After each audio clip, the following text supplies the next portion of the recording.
And it's time for the special 1-hour Newsmaker show here on this Friday. Dr. Robert Heinemann coming up in the second half hour at his regular time of 8:30, starting out with Congressman Tom Reed, who held a extra media call. He had it yesterday afternoon, and it was to address the coronavirus. Well, thank you, everybody, for joining us on this special media call. We wanted to address some issues that we're hearing and make sure people are getting up-to-date information from what's going on here in Washington. I want to start by recognizing a couple of good, solid pieces of information that are out there.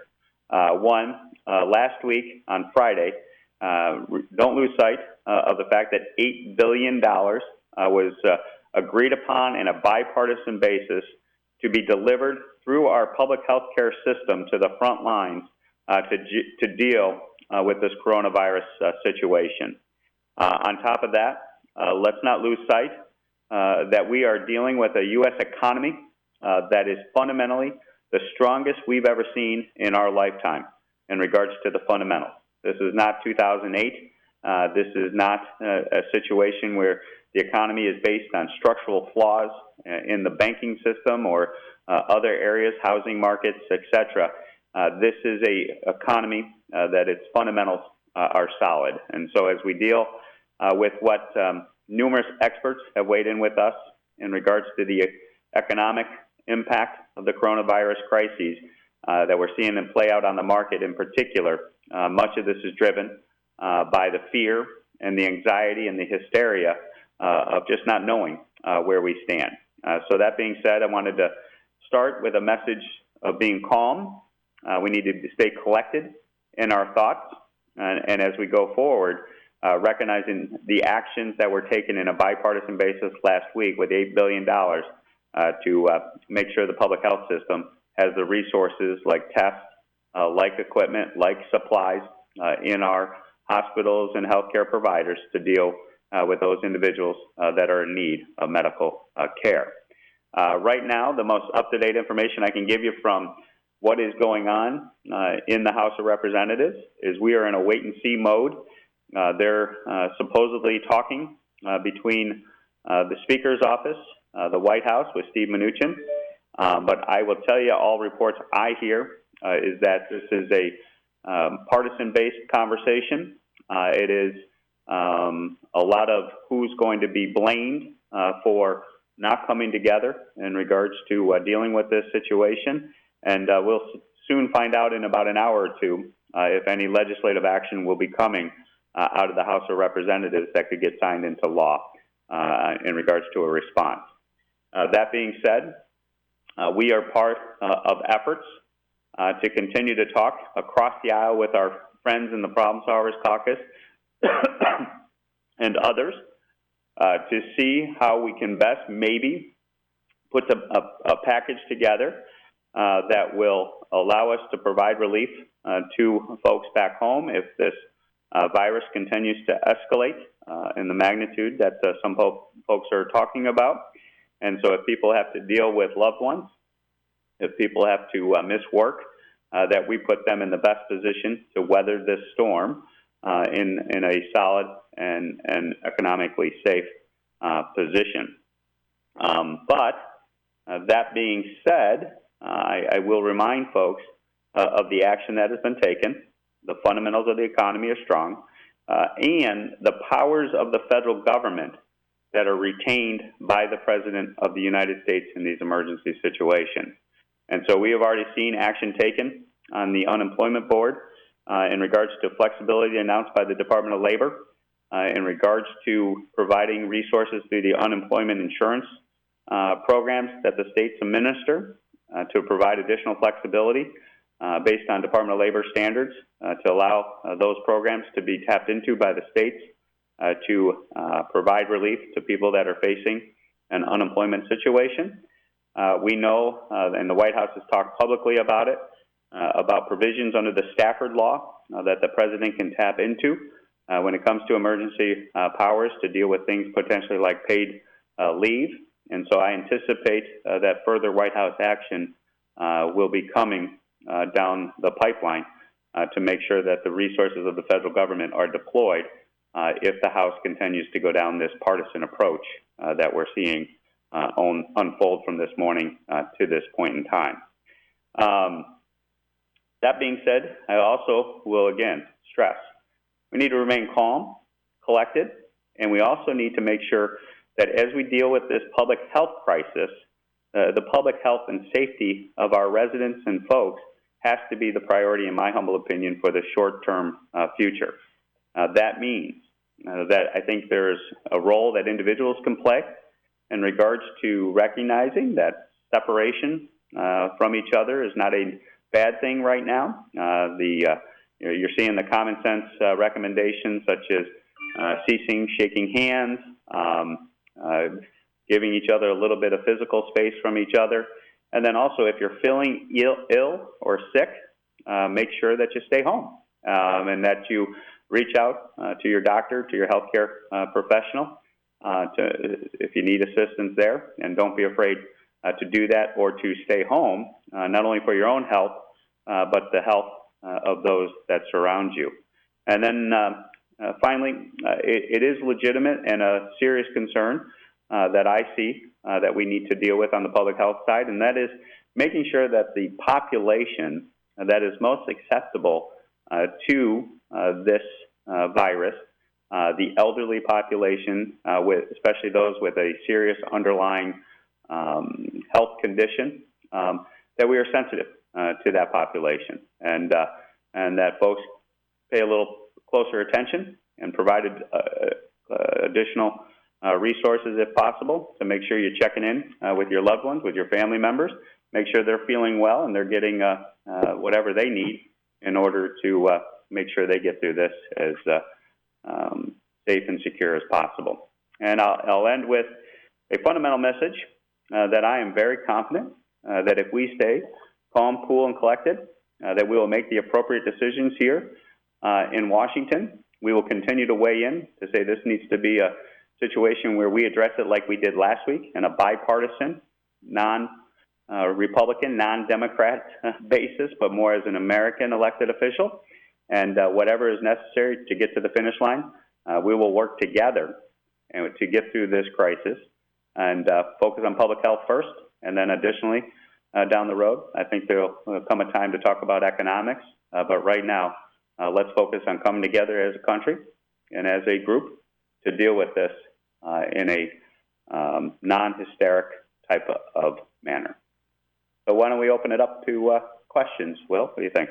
And the first question for Congressman Tom Reed came from Buffalo News reporter Jerry Zaremski. What can you tell me about why there is such a lack of these tests all around the country? Has there been any, to your knowledge, had there been any discussion either in the administration or in Congress 2 months ago when this was all starting to happen in China? Was there any discussion then of being ready and having the numbers of tests that we would really need? Yeah, no, I think, obviously this is going to be something we're going to have to take a closer look at after the fact. But, the good news is that the testing materials are being part of that $8 billion that we secured last week is alleviating the concern there. We are working in a bipartisan basis with Max Rose of Staten Island to speed up the review and approval of automated test kits, that the technology is there. And we've gotten initial favorable response from both the state and federal level in order to get those automated tests rolling. That will strengthen our testing position on the matter. But rather than take this moment to look back what happened 2 months ago, I'm really spending my time and resources focusing on how do we get these $8 billion worth of dollars going through the system to get more tests delivered at the front line, and also new technology reviewed and approved to be in a position to alleviate this concern as it grows. And what did you think of the president's speech, specifically the errors he made? Well, obviously folks are going to weigh in on the president's speech. I'm glad he addressed the nation. I think it's appropriate for the president to address the nation like he did last night. People are going to weigh in whether or not the errors and the way that he delivered it. I'll leave that up to the American people. But I can tell you, being in contact, having met with the vice president personally on the coronavirus situation, working with his team, working with the White House, they are moving forward. And this release today by the Department of Labor to show flexibility under the Department of Labor unemployment insurance is an example of the federal government in all different angles being deployed to help people out on the front line. So I'll defer to the people to judge how the president did. Okay, thanks. Yep, thank you. The next question came from us here at WLEA. Did you have any thoughts on the stock market's roller coaster reaction to all this news? Yeah, it's and we've met with numerous individuals. One being the CEO of Goldman Sachs was at a meeting yesterday with us at the Problem Solvers Caucus. Other folks that know the market very well. And the good news is that they all reaffirm that the fundamentals of the market are sound. The fundamentals of our industry are sound. So we're not dealing with a 2008 type situation where, we had leveraging issues, we had housing issues and other matters that were fundamentally broken at the foundation of the economy. What they see is a tremendous amount of anxiety, fear, lack of confidence, just the unknown causing a panic, run on the bank type of mindset as we see what's going on the market. That being said, that I'm trying to look over the horizon and be the eternal optimist that I am because of the soundness of the U.S. economy. As we deal and people become more comfortable that this weather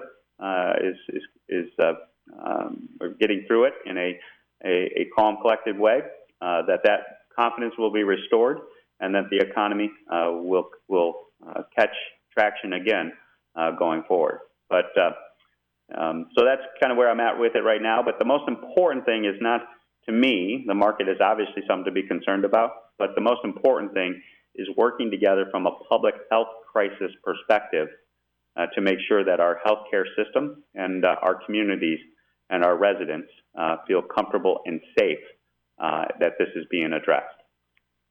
Did you have any thoughts, if I could ask a second question, on what's being described as by some people as panic shopping? So, obviously that's always part of a market sell-off type of thing that we're dealing with here. But I think this is more based on that unknown, that fear, that lack of confidence, if you would, that people know where this is going. And so I don't see it as much driven by that. I see it more as just a emotional run on the market as opposed to anything that's substantive or being manipulated for profit gouging. Thank you. Yep, thank you. You have been muted. To unmute yourself, press the star key twice. Justin Gould. Hey, Congressman. Good afternoon. What do you have to say to people out there in the community? Just this afternoon locally, we've seen some semi-professional sports teams decide to close their season or not host events. What is kind of the guidance for people who maybe are concerned that if they work for these teams or they work for a food service provider, for example, that would normally be operational during that time, who maybe are feeling a little weary about the lack of not having their normal hours scheduled because of the coronavirus? Yeah. So obviously, I empathize deeply with those individuals, and those are obviously when you make these decisions of canceling events and shutting things down, you have to take these consequences in mind. Now, I do respect that those at the local level are making these calls based on the information they have available to them. I just hope they're not making decisions just to say that they made decisions, that we're making decisions for the sake of being in a position as an elected official or somebody to say that we did something about it. You got to think these things all the way through. And but I am very confident that as we get a hold of this situation from a public health perspective, which I'm confident that those actions are being taken, especially with that $8 billion that was widely supported on both sides of the aisle to get these resources going, that we will start to see these decisions reviewed, looked at, and there's a long time between now and the end of the season for many of these seasons that we're talking about that we will potentially get people back to work, back into normal way of life, and that we will come out of this stronger than where we stand today. And earlier this afternoon, Chautauqua County Executive P.J. Wendell spoke at a press conference at how he was upset that the governor of New York State decided to completely remove students from certain SUNY and CUNY campuses, SUNY Fredonia and SUNY JCC, who will be affected by this. Do you agree with that precautionary step to say we're going to send these students home, or do you think that they should stay on campus where they can at least get medical assistance and be in a controlled environment?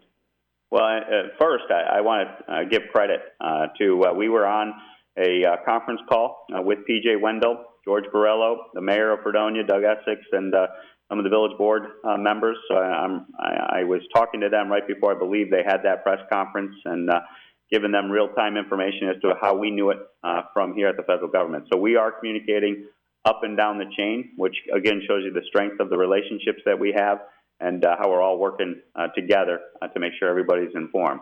I'll defer to PJ in regards to his position on the governor's call, but I will tell you it is of a concern that I do see potential decisions being made by the governor and others that are being done maybe without thinking all of those unintended consequences thought through. I respect the decisions of canceling large-scale gatherings and the public health concerns, especially given hotspots and real-time public health information that warrants it across those areas that are in particular affected.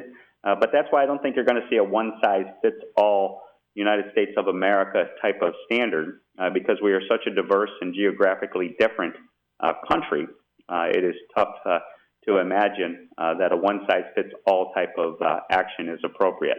That is why our local and state governments, we stand with them. Part of this money of the $8 billion is to get into their pockets so that they can deal with these local hotspots and this information appropriately, aggressively when necessary, but recognize that a college in upstate Western New York is different than a college located within the urban city setting of New York City. And I would encourage elected officials to take those unique circumstances into consideration as they make these determinations on cancellations and removal of folks from their present setting. Next question came from Rick Miller, Olean Times-Herald. What do you say to the people who are hoarding the toilet paper? Well, I've seen some of that stuff flowing around on social media and some memes and other issues that are occurring. Obviously, I defer to people as to how they want to address their individual circumstances. I don't know how much of that run and how much of a shortage there is in the toilet paper world. I'll defer to folks who know the numbers on those better than I do. But I would just encourage people, and it goes back to my original point, one of my original points. The best way we can handle this is not to panic, is to stay calm, it's to stay collected in our thoughts, be smart, make sure that you have what you feel comfortable you need to have, but the panic type of buying, the panic type of behavior is to me counterproductive in this environment, because I'm confident we're going to get through this. I'm confident we're going to get through this in a united way as a country, and that we'll come out of this even stronger at the end once we're through it. And Congressman, also on a more serious note, I did speak with the public health director of Cattaraugus County this afternoon, and he said they aren't testing as many people as they'd like because they just don't have the kits. So if you're not asymptomatic, even though you've been to one of these countries, you don't get a test unless you're running a fever or something like that. How are they going to get more tests out to all these areas?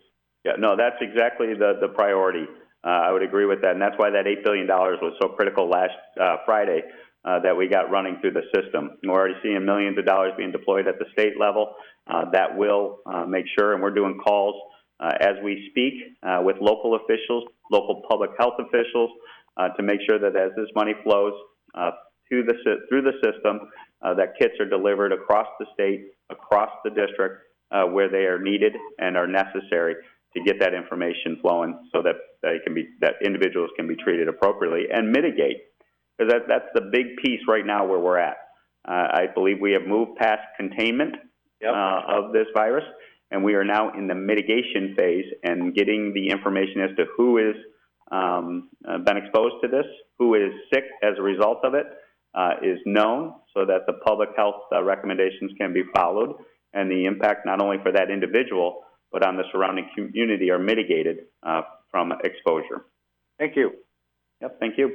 Dan from the Lansing Star. As you know, Ithaca and Tompkins County economies are really dependent on the colleges, and if the students all disappear, a whole lot of income, not just for businesses, but also in sales tax revenue for municipalities disappears. Do you anticipate any federal aid for municipalities to start with? I think we're looking at about 10 weeks of lost revenue when Cornell goes on spring break. And it's not clear that... Yeah. So Dan, obviously these are the unintended consequences that have to be thought through as you have these decisions made on cancellations. As to the economic impacts of the closure of Cornell and other schools around the district, those I think are going to be appropriately addressed as we move further down the path of this crisis. And so I see in the next 2 to 4 weeks, when we put an economic package together that actually has some opportunity to come together in a bipartisan basis, those are exactly pieces of it that we're going to be focusing on, is how to mitigate the exposures to our local municipalities as a result of this national emergency, and make sure that there's appropriate revenue available to folks to come out of this in a secure fashion. So I do anticipate that to occur down the road, but right now, focus on public health safety, get through the immediate crisis, and then the economic impacts be appropriately addressed a few weeks down the road. Thank you. Next up is Jamestown area reporter Jason Sample. Yeah, my question is just about the testing and the screening. A lot of people are concerned about will there be enough testing to accommodate the number of people who may have the virus.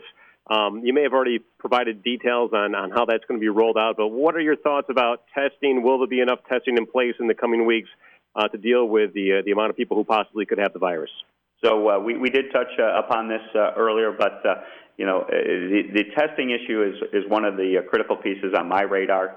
That is why when we put the $8 billion together in that bipartisan bill last week on Friday, getting the testing money to the testing issue was critically important to me. We have already seen money flowing to the state in regards to the testing.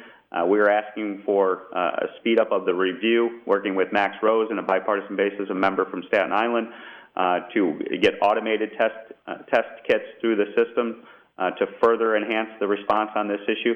And stay tuned, but I'm very confident that this money is already working its way through the system.